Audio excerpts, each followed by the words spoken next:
Hey guys, Jay Siemens here. Welcome to my new series, The Complete Guide to Ice Fishing. It has been a banner year for fishing license sales, and I know a lot of people are going to be getting into ice fishing this winter.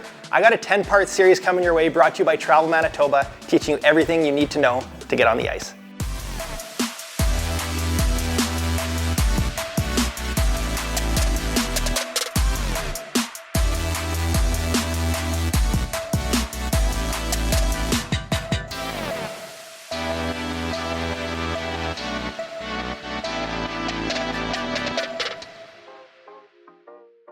In this chapter, we're going to touch on finding fish and breaking down a lake, because 95% of the battle when you're fishing is actually locating the fish.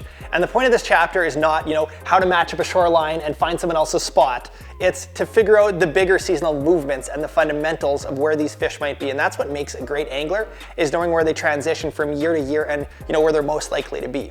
All right, first thing you want to research and understand is general fish biology. If you understand when fish spawn and what things they like and don't like, that'll help you narrow down, where they might be or where they won't be. Just a quick example is pike's seasonal movement. Pike generally like to stack at the mouth of spawning bays and spawning creeks in February, March sort of time. So if I'm going to target pike, I know that it's going to be, greatly increasing my odds if I wait till March and I go find these spawning creeks. Like I said, every situation has its own locations that might be favorable. All right, so once you have a general understanding of fish biology, now I would do some more research and try to find some localized content on the waters you're fishing. And this could be TV shows, this could be blogs on the Hunt Fish Manitoba website, this could be YouTube videos by Aaron Weeb, Clayton Schick, Jay Siemens, whatever it might be, right? Wherever you're at, you want to find localized content because the seasonal movements might be a little more unique to that specific part of the country.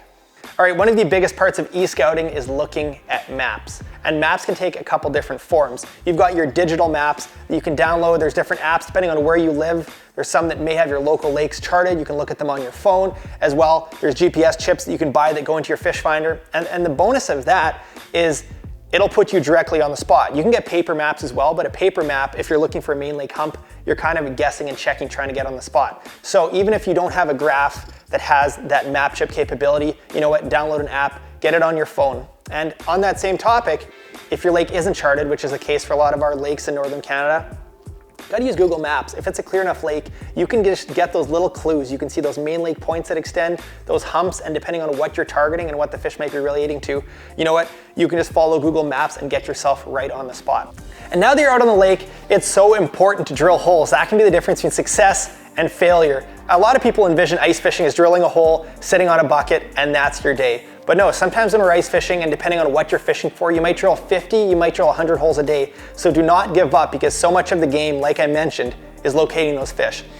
If you aren't fishing a clear lake, you weren't able to find much on Google Maps, now's where some visual clues may help out. If you're looking for lake trout, if you're looking for a steep break, well, hey, there's a rock cliff over there. I'm gonna go drill beside it because it probably drops off steep if there's a rock cliff there. If you're looking for a spawning bay, oh, hey, there's weeds and a creek coming into the back. Well, that would be a good spot to look for. And that's what you can do if you don't have the luxury of good mapping and clear water. All right, all of these things can be greatly expedited by hiring a guide. And no, the point of hiring a guide is not learning his fishing spots and going back to them. It's a learning experience. You're getting to fish with someone that fishes your local waters and fishes for probably 200 days a year. So you're learning techniques that he likes to use, you're learning seasonal movements, you can pick his brain all day. And you're supporting the local economy. I highly recommend hiring a guide for your first couple trips on the ice. It'll make it much less daunting and your learning curve will be incredibly steep. All right, before we wrap up, I got one little message from the heart. Please take a rookie fishing, someone that's new to ice fishing. I owe so much of my knowledge to all the anglers that took me fishing over the years. Before I had my drivers, I remember hopping in the vehicle with so many people, and I'm so thankful for all those opportunities, guys. Please give back and let's grow this amazing sport.